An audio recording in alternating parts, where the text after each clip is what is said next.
Hey VC, how's it going? Nothing flashy about today's video. What I wanted to do is I just picked 5 random CDs from my collection. Going to talk a little bit about them, why I bought them, why I would recommend them to anyone looking for some new music to explore. If you know these artists already and you want to dive a little deeper into their catalogs, these are some CDs that I might recommend.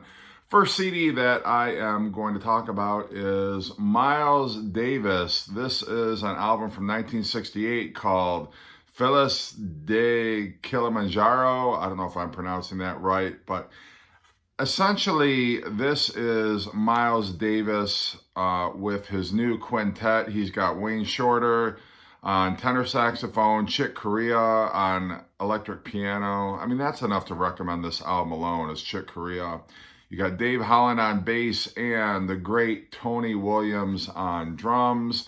I really love Miles Davis, and there's so many different periods of Miles Davis to explore and get into.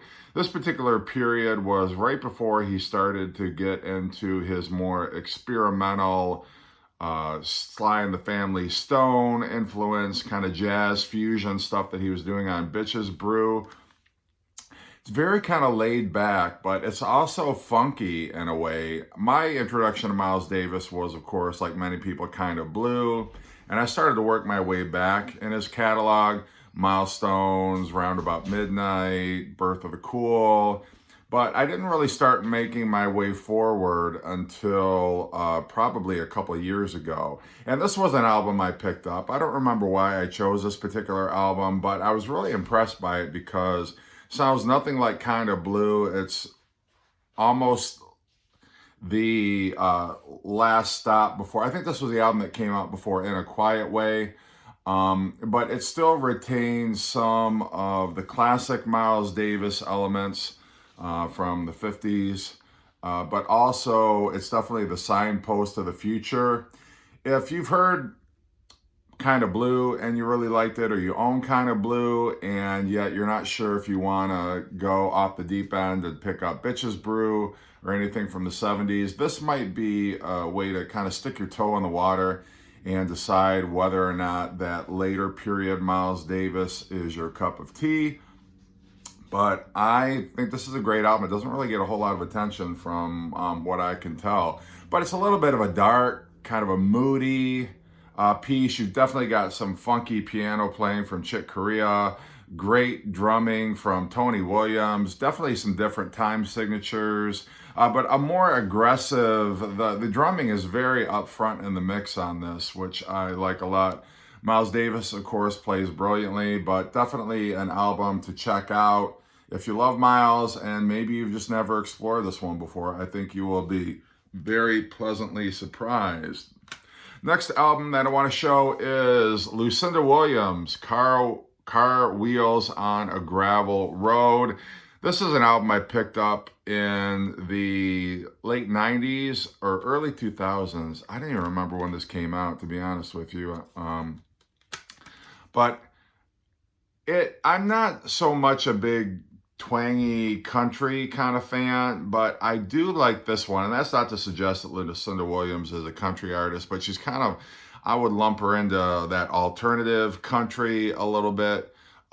It's definitely heavier on the alternative, I would say, but she's a great singer-songwriter. If you've not heard Lucinda Williams, she writes some pretty amazing tracks. This has got definitely a hard rocking edge to it, but also that country vibe. Great songs on here are the title track, Too Cool to Be Forgotten is great. I love Drunken Angel. Still I Long for Your Kiss is a great ballad. I think this is probably her best known album if you know Lucinda Williams. And for me, it's my favorite album of hers. Speaking of female artists, Cat Power, The Greatest. Love these boxing gloves here on the gold chain on the cover. And this has got a very reflective kind of cover on it that I like. The font and everything is like this goldish glare or tint to it.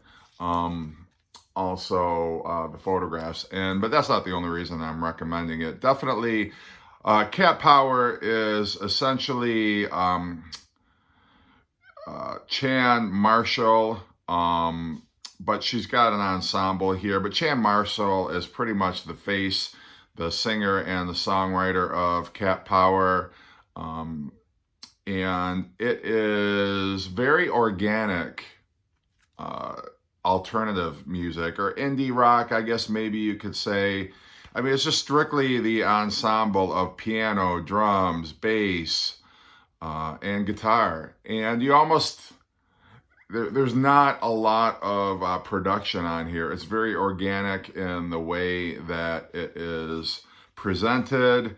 It's very, if you like your piano rock, there's a lot of piano heavy material on here.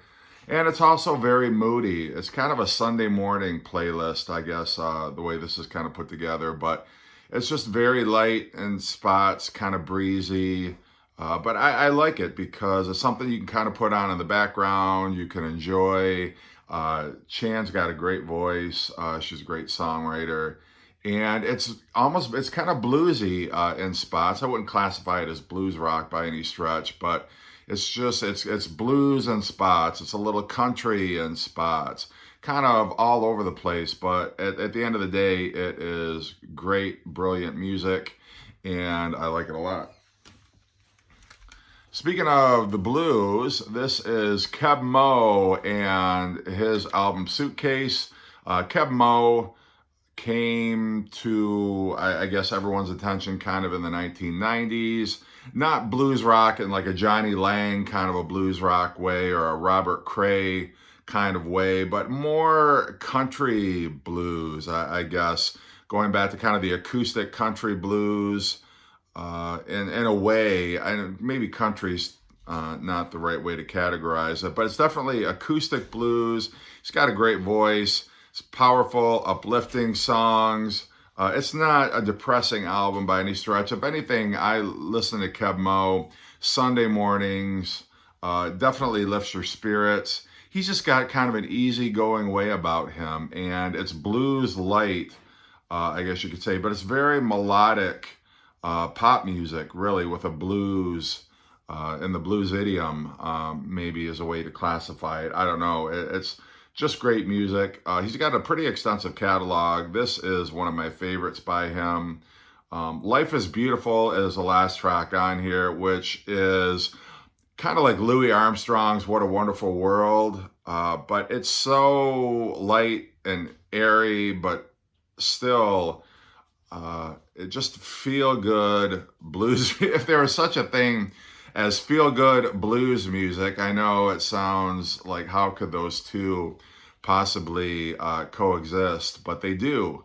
And it's a fun album to listen to, and I always come back to this album when I need something to kind of pick me up. So great record. The last album I'm going to show is an album from the 60s. This is an unsung 1966 masterpiece. This was when Jeff Beck was in the group still. This has the hit, I don't know if you could call it a hit, but the most popular track off here, I think, is Over, Under, Sideways, Down. The Nazar Blue is a great, funky, bluesy track. Jeff's Boogie is a cool track on here. That is great. Psychedelic blues rock, I guess. This is in the height of psychedelia. But it is, if you like the Rolling Stones Aftermath, if you like Cream's Fresh Cream, you'll definitely enjoy this album. I love the artwork on here. Jeff Beck's guitar playing is great. And it's just a fantastic album that I don't hear people talking about a whole lot, but definitely gritty, bluesy, British blues rock. If you like the early bluesy Rolling Stones, you like this one. But very cool. I saw this on my shelf today. I'm like, God, I need to put this on and listen to this. This is a great album. So anyway, just want to do a quick video with some random CD recommendations for you. Hope you enjoy the video. Hope you're doing great, and take care.